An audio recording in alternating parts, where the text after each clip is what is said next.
আসসালামু আলাইকুম রহমতুল্লাহি ওবরকাতুহ। সম্মানিত দর্শক, যারা আজকের শিরোনামটি দেখেছেন, প্রথমত আপনাদের কাছে ক্ষমা চেয়ে নেই। ডক্টর ইউনূস বাংলাদেশের বরেণ্য ব্যক্তিত্ব। এই শিরোনামের যে বক্তব্য, এটি তার নয়। তিনি এই ধরনের কোনো কিছু হয়তো কল্পনাও করেননি, কিন্তু একজন বিশ্লেষক হিসেবে আমি এই কথাগুলো কল্পনাপ্রসূত এবং নিজের মতো করে অনেকটা ক্ষোভ থেকে, দুঃখ থেকে, কষ্ট থেকে এই কথাগুলো বলছি। কারণটা হলো, ডক্টর মোহাম্মদ ইউনূস দীর্ঘদিন যাবতই বাংলাদেশে কাজ করছেন, সেই স্বাধীনতার পর থেকে। তার গ্রামীণ ব্যাংক সারা দুনিয়াতে সমাদৃত, বাংলাদেশেও সমাদৃত ছিল। তারপর তার গ্রামীণ ফোন, তিনি গ্রামীণ ফোনের মাধ্যমে বাংলাদেশে এই যে মোবাইল টেকনোলজিটিকে যেভাবে সহজলভ্য করেছেন, সাধারণ মানুষের মাঝে নিয়ে এসেছেন, এটি কেবল বাংলাদেশ নয়, পুরো এশিয়ার মধ্যে একটা বিপ্লব। এবং গ্রামীণ ফোনের জন্য বিশাল একটা ইনভেস্টমেন্ট তিনি যে নরওয়ের কোম্পানি টেলিনর, বিশ্বের সবচেয়ে নামকরা কোম্পানি, তো সেই টেলিনরকে তিনি বাংলাদেশে যখন এনেছেন, তখন ভারতেও কিন্তু টেলিনর যায়নি। তো এই এত বড় বিশাল যে কাজ, তার যে মেধা, তারপরে গ্রামীণ নাম দিয়ে অনেকগুলো প্রতিষ্ঠান তিনি করেছিলেন, সবগুলো ইউনিক ছিল। সেই গ্রামীণ চেক বলেন, গ্রামীণের নামে হয়তো একটা গার্মেন্টসও ছিল। তারপরে তিনি গ্রামীণ ফুড তৈরি করেছিলেন, সেই ফ্রান্সের একটা খুব বিখ্যাত কোম্পানি ড্যানন, তার সঙ্গে একটা যৌথ উদ্যোগে। তো অনেকগুলো প্রকল্প হয়তো বাস্তবায়িত হয়নি, ভালো করেনি, কিন্তু তিনি অ্যাজ এ হোল কম্প্যাক্টভাবে ব্যবসা বাণিজ্য থেকে শুরু করে সব ক্ষেত্রে এমন বিস্ময়কর প্রতিভার পরিচয় দিয়েছেন, যেটি বাংলাদেশে প্রথম, এর আগে কেউ কখনো করেনি। গ্রামীণ নামটাই তিনি একটা ব্র্যান্ডে তৈরি করে ফেলেছেন ওয়ার্ল্ড ওয়াইড। গ্রাম বলতে কাঁচা পায়খানা, যেটিকে টাট্টি বলা হয়।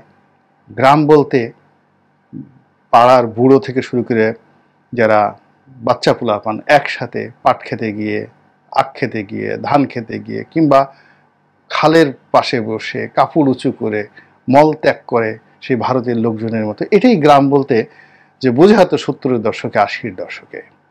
যেখানে সেখানে পা দিলে পায়খানায় মধ্যে পড়ে পা নষ্ট হয়ে যেত, এবং ডেইলি এভাবে কাপড় চোপড় নষ্ট হতো কত মানুষের।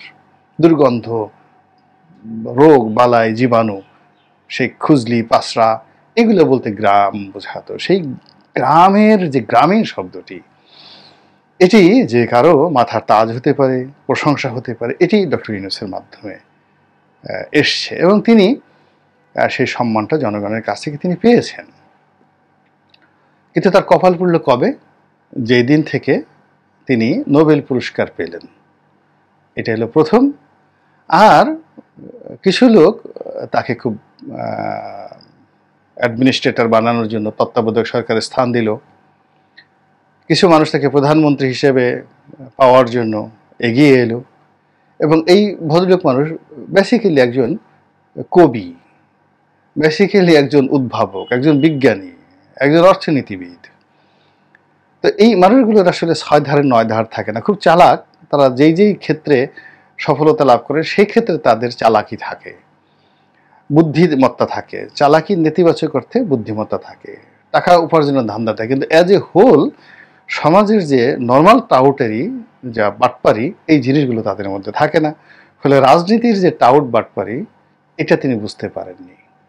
আর নোবেল পুরস্কারটিকে তিনি যেভাবে ম্যাটেরিয়ালাইজ করে সারা দুনিয়াতে নিজেকে সেই পরিচিত করেছেন, এটির বাংলাদেশের মানুষের মধ্যে যে হীনমন্যতা তৈরি করতে পারে, এটাও তিনি কাউন্ট করতে পারেননি।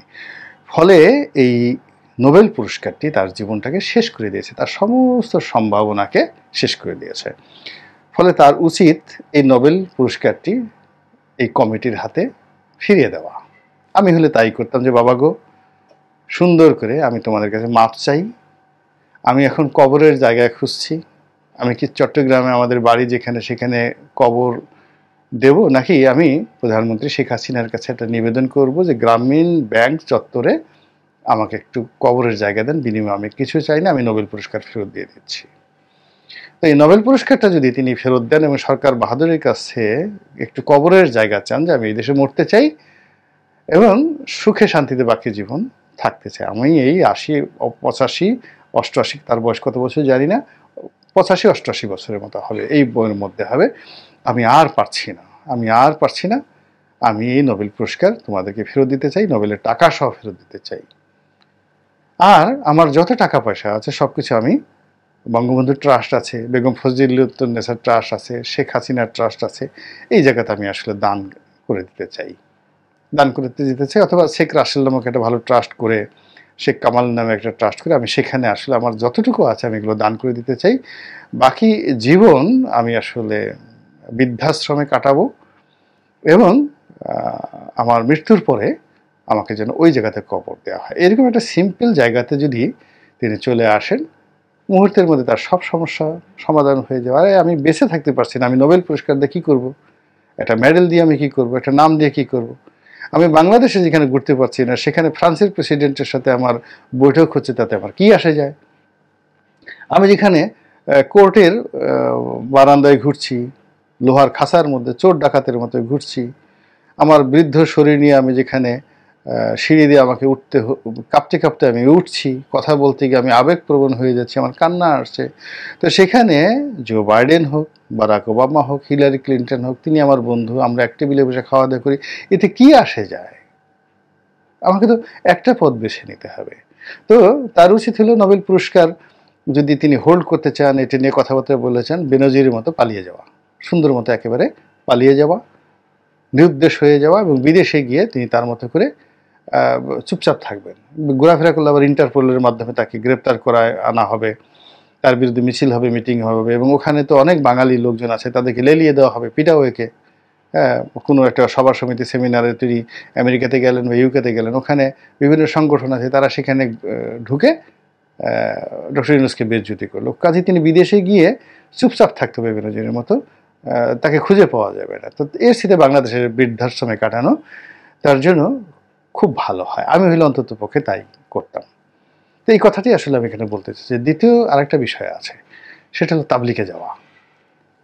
বাংলাদেশে অনেকগুলো ইসলামের সংগঠন আছে, তো তার মধ্যে তাবলিগে যারা যান মোটামুটি তাদেরকে নিয়ে বিতর্ক কম, এখন যদিও দুটো গ্রুপ হয়ে গেছে, 7 গ্রুপের এককালেই ওই তাবলিগ জামাতের যে বাৎসরিক মাহফিলটা হয়, সেটাতে টঙ্গীতে যেটা হয় বিশ্ব ইজতেমা, এই সময়টাতে একটু গন্ডগোল হয়, আর মাঝে মধ্যে দু একটা জায়গাতে গন্ডগোল হয়। এছাড়া আসলে অন্যান্য, যেমন আপনি লালবাগ মাদ্রাসা বলেন, হেফাজত বলেন, সব জায়গাতে মারামারি, কাটাকাটি, খুনাখুনি পর্যন্ত, অনেকে তো বলে আহমেদ শফি সাহেবকে মেরে ফেলা হয়েছে, তো তাদেরই দলের বিভিন্ন লোকজন বলার চেষ্টা করেন, তো এখানে অনেক মারামারি কাটাকাটি হয়। তো সেই তুলনায় 7 গ্রুপ এবং জুবায়ের গ্রুপ এরা যে মারামারি করেন এটা খুব উঁচু পর্যায়ে, কিন্তু এর বাইরে দাওয়াতি পর্যায়ে যেখানে রয়েছে সেখানে সরকার মানে তাদেরকে যে ছাড় দিচ্ছে এখনো পর্যন্ত, যেটি বাংলাদেশের অন্য কোন ইসলামিস্ট গ্রুপে তাদেরকে সেই ছাড়টা দেওয়া হয়নি। তারা ওয়াজ করেন, মাহফিল করেন খুব অল্প, কিন্তু মসজিদে বসে বসে আল্লাহ বিল্লাহ ধ্যান করেন।